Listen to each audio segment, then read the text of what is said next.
उज्जैन जा रहे हैं बाबा महाकाल के दर्शन करने के लिए। और रास्ते में देखिए आप बहुत तेज बारिश हो रही है, चारों तरफ बहुत हरियाली है। और जो लोग जो है भुट्टा खाने के लिए जिद कर रहे हैं, अभी भुट्टे वाले कोई मिले नहीं है। देखते हैं आगे कोई भुट्टे वाला मिल जाए तो।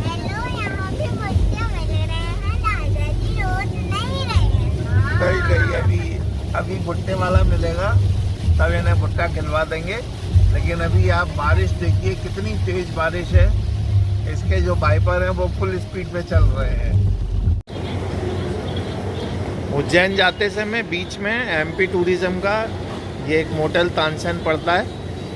मोटल तानसेन पे हम लोग रुके हुए हैं। बहुत बड़े इलाके में ये बना हुआ है। यहाँ पर चाय और पकौड़ी का अलग आनंद है। बाबूजी ने ना पकौड़ी खाई है ना चाय पी है, वैसे ही हाथ हिला रहे हैं। और इनने 2 बार 3 बार चाय पी ली है।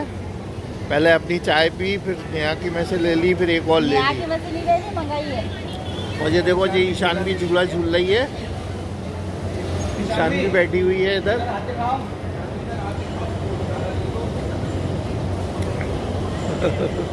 नेहा और ईशान भी खड़े हैं। अब हम लोग यहाँ से जो है वो उज्जैन रुकेंगे, वहाँ पर महाकाल के दर्शन करेंगे।